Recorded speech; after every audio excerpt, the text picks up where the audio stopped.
And because the entire faith of the Church is stronger, the Church can endure an erring Pope because he is not eternal. It's common sense. We have to apply, beside the supernatural vision, simply common sense, practical sense, know the history of the Church, and say this case is irresolvable.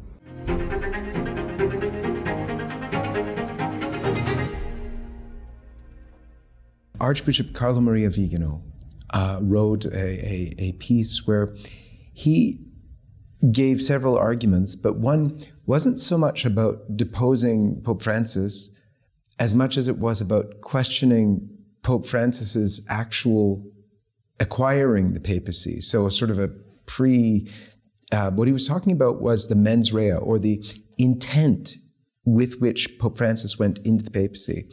And for the laity, it makes a lot of sense, because when we enter into marriage, if we intend to never have children or intend not to be faithful to our spouse, the marriage, even though we might go through the ceremony and so on, would be invalid.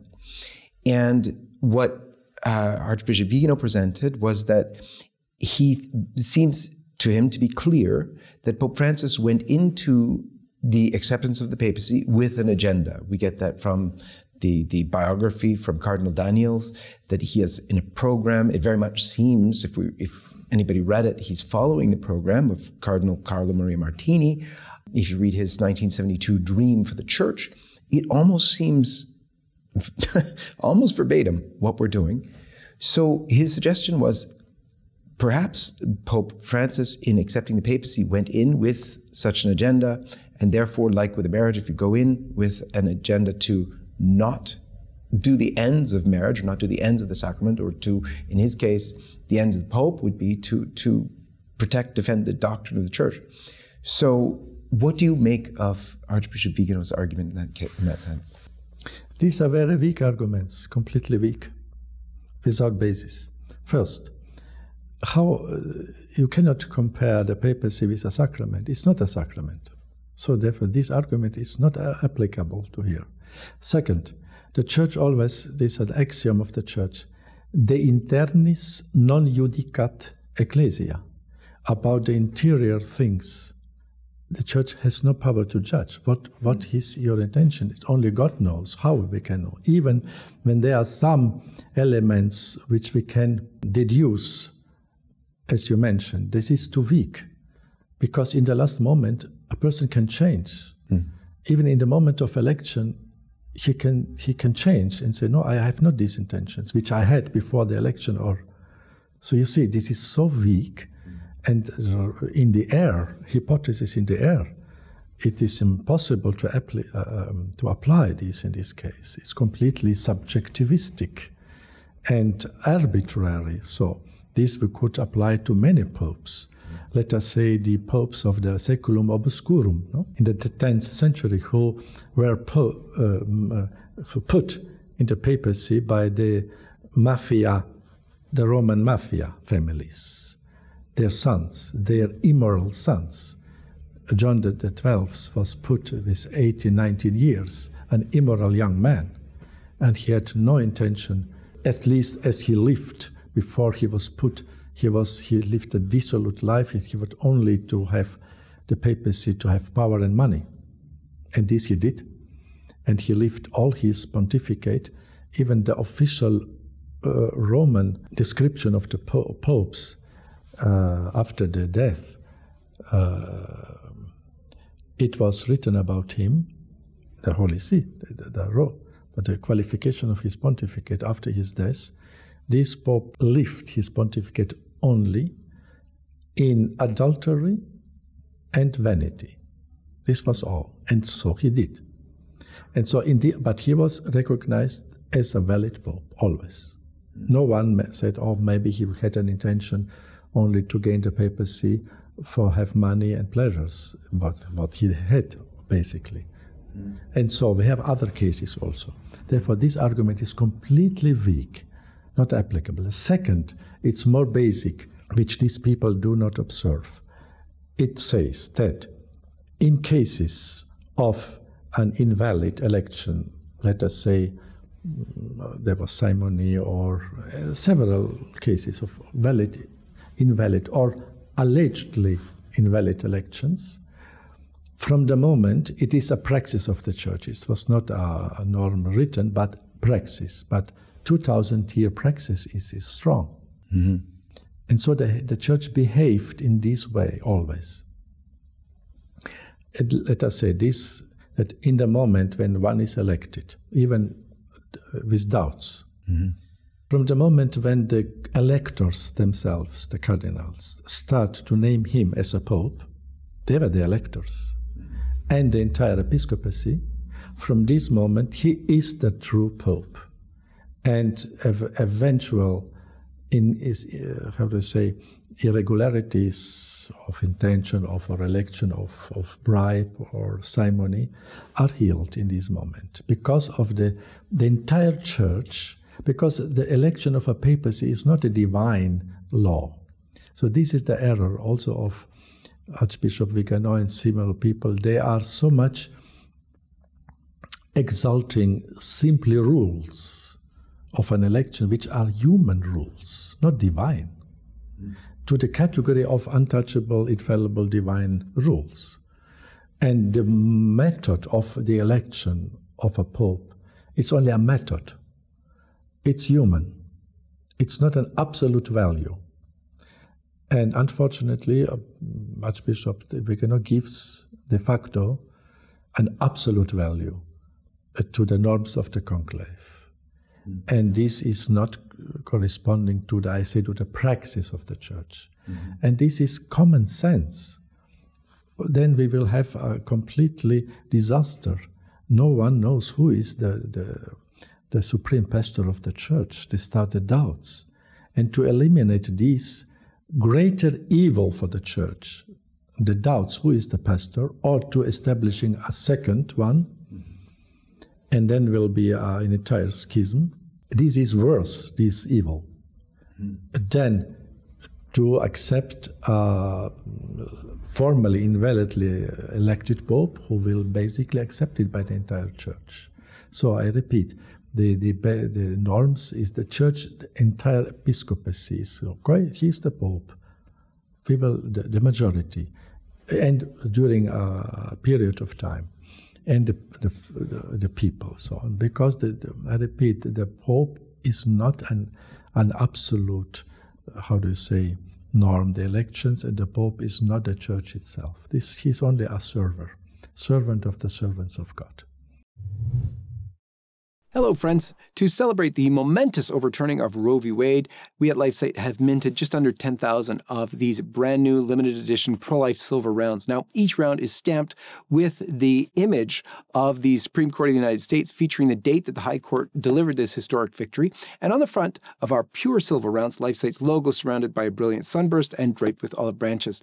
They, of course, commemorate our 25-year anniversary of LifeSiteNews. We began in 1997 in September, so September of 2022 was 25 years. These 1-ounce silver rounds are available from our partners at stjosephspartners.com, where you can fulfill all of your silver and gold needs in this perilous time. May God bless you. These questions are very difficult because I know you've read Universi Dominici Gregis, the 1992 Constitution of Pope John Paul II with regard to the election of the Roman Pontiff. In paragraph 76, laid out the rules, of course, in the document for the election of the Roman Pontiff. But then in paragraph 76, talked about how, if the rules, what has laid down there weren't followed, the election would confer no power on the one elected. And so, in times past where this wasn't the case or wasn't written, perhaps this changes it now. And Archbishop Viganò, in his document, talked about the issue you're talking about the acceptance of the election by the majority, but he says that in the past, one of the anti-popes also had the majority of the bishops and cardinals in the Church accepting his election. How do we make sense of that? No, first, I will repeat, the norm of even Dominici Gregis is a human law. It's not a divine law, I repeat. Has not an absolute value and must be subordinated to the greater good of the Church. This is the clarity. Who is the Pope, as I already said. Second, the example which Archbishop Viganò brings is not applicable here, because it's another situation. First, there were two claimants of the papacy. Here is only one. Here is no other who is claiming let us say, a second claimant of the papacy on the side of Francis. No one. It is a fundamental distinction of the situation. And there were two claimants. But the first, Urban VI, was elected. Even the election was, in my opinion, invalid, because they had so much pressures of the people from Rome, the cardinals, to elect an Italian cardinal, not a French, after Avignon, that they had fear of death. And in this situation, they elected an Italian cardinal, the Archbishop of Bari, who took the name of Urban VI. And in the first month, the entire College of Cardinals accepted him as Pope. It is proven. And mentioned him in the Mass. All. And when the Pope started to rule as a dictator, and injuring the cardinals, unfortunately, he was such a character. They were so disappointed, humiliating the cardinals.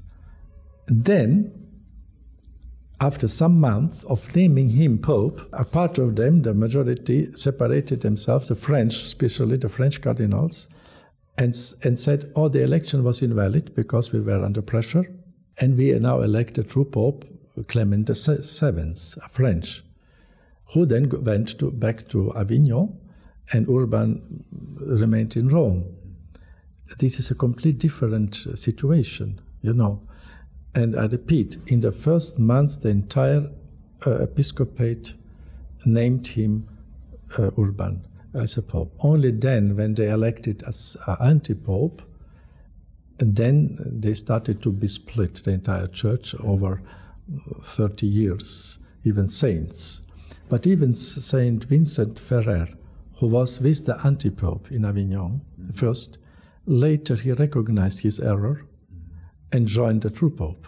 Stunning times, and we have all this to look back to, and thank God, because, I mean, otherwise this would seem so helpless, and yet now, at least looking back there, for me it was comforting, because we've got great men of the church on either side of this question now, and Vincent Ferrer was there, and St. Catherine of Siena at the same time, and they were on opposite sides.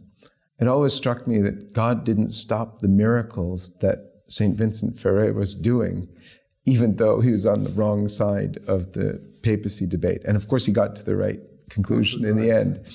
But oh my goodness, what a time. There is another question here. You addressed it a little bit, but it is one where the saints have spoken, and it's one about heresy. And I think following this papacy, even as a layman, who was not a theological background, but knows his catechism and has tried his best to raise his children in the faith, it seems to me like there's heresy. Of what type, is a different question. But over and over and over again, over now 10 years, we've had not one, not even 50, but very, very, very many departures from the doctrine of the faith. And so one of the quotes that I have here, and it pertains to the question of heresy. It's from Cardinal Newman. John-Henry Newman summarized the tradition of thinking that a pope who falls into heresy loses office. He said, and he's presenting it as the tradition of the church. He said, we hold also that a heretical pope ipso facto ceases to be pope by reason of his heresy. If I could get your take on that. Yes, this is a meaning of the theologians, even of saints, but not the teaching of the church. We have to distinguish this. Never the magisterium of the church, and I say constant magisterium. This is important. The constant magisterium of the popes taught this. No one. Only there is an indication in the old canon law, which is called Corpus Juris Canonici, which was a collection of canonical norms from the Middle Ages until 1917, when started a new code of canon law. There was a norm of the Decretum Gratiani, which said the Pope cannot be judged by no one, unless he is falling in heresy. But without giving norms how to proceed. No norms. Only this affirmation of Gratian. And it was simply kept in the collection, but the popes did not took this phrase in their magisterium teaching. They did not taught this, never. With one exception of Paul IV in the 16th century, who made a famous bull that a heretic cannot be elected a pope. It's only one document in 2,000 years. It's not a constant magisterium of the Church. They have to distinguish. And it's not an ex cathedra decision, which someone erroneously presented this. Right. So we have to be very correct and careful in examining the history of the Church. And then, you see, I repeat, it was never the teaching of the Church. It was the opinion, or let us say, of Robert Bellarmine, John-Henry Newman, or maybe St. Francis of Sales, but not. They are theologians. They were not speaking as the magisterium.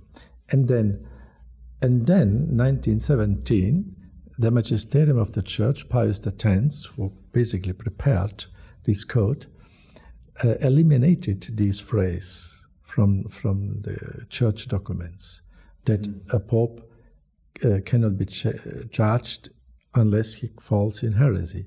This was expelled from the documents of the Church. This was a sign that the magisterium is not supporting this idea.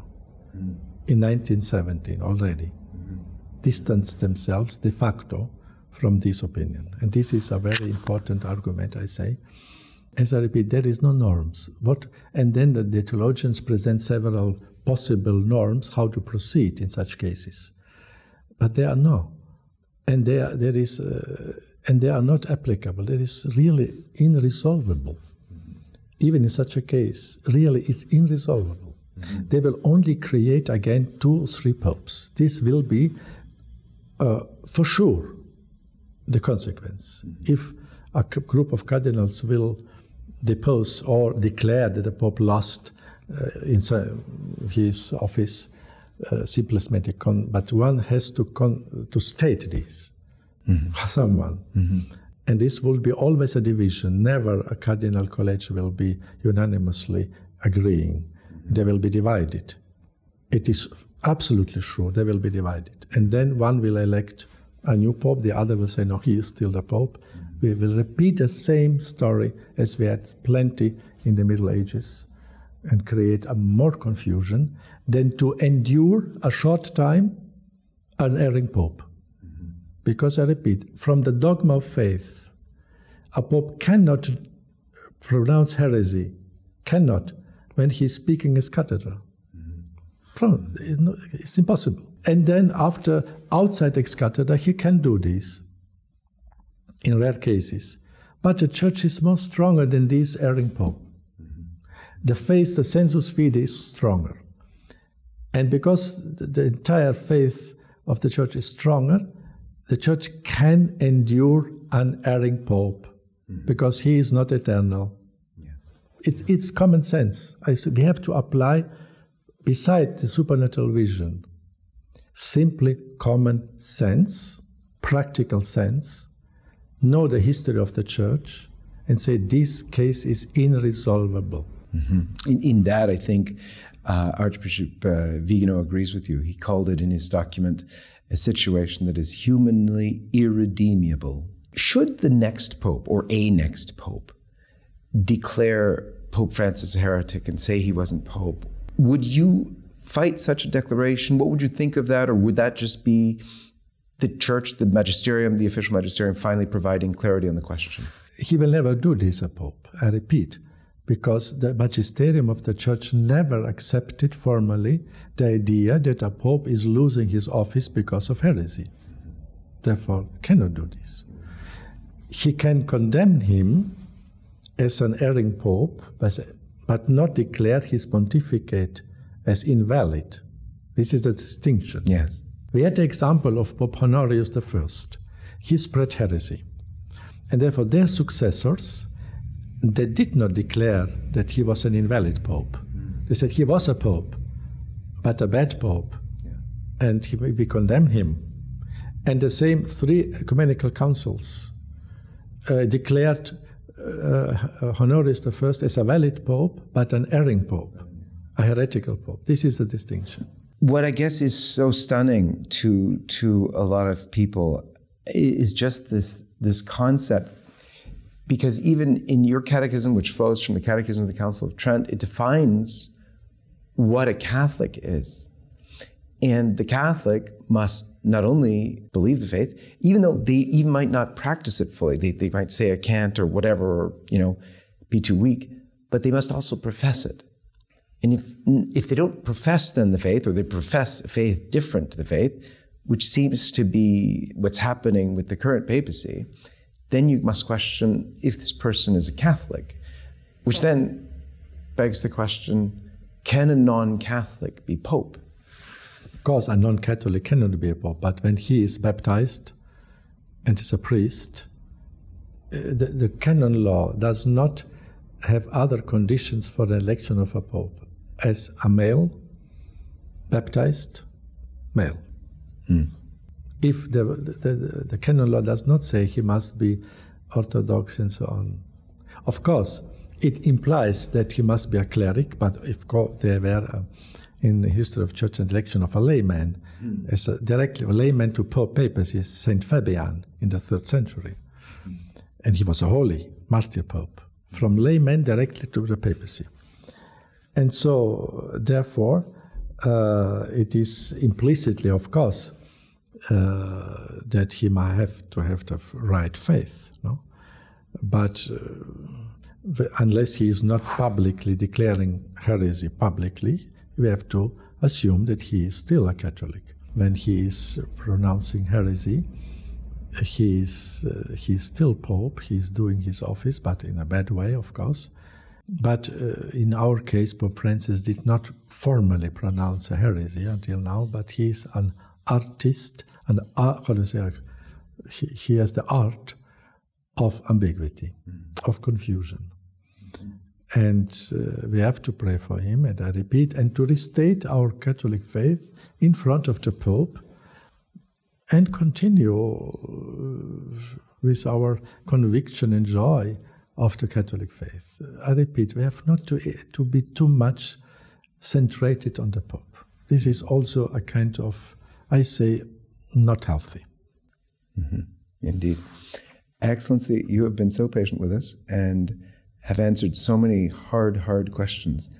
It is a great grace. It's a grace for the Church, because these things have confused the faithful. And you're one of the voices of great clarity and simplicity, which is just a joy. It's an honor to know you, to work with you a little bit, and to spread your catechism, which we will do. And God bless you. And may I ask, please, your blessing upon LifeSite, all of our staff, and also all of our viewers who love you and pray for you. Thank you, Mr. Westen, for your dedication and your collaborators, all, and especially the young collaborators. I am happy to see young people who are so committed to the true Catholic faith in your work. And may God bless with many fruits your work, and all to whom you bring this true benefit and this work of true love for the neighbor, to give them, transmit them this charity of the truth. And for this intention I bless you and all your work. Et benedictio Dei omnipotentis, Patris, et Filii, et Spiritus Sancti descendat super vos et maneat semper. Amen. Amen. Praised be Jesus Christ. Now and forever. Thank you. You're welcome. And God bless all of you. And we'll see you next time.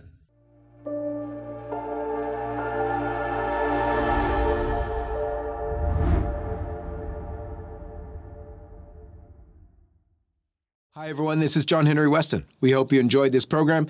To see more like it, be sure to hit the subscribe button below to get all the latest content from LifeSiteNews. Check the links in the description to read more and connect with us on social media so that you can stay up to date with all the latest life, family, faith, and freedom news. Thanks for watching, and may God bless you.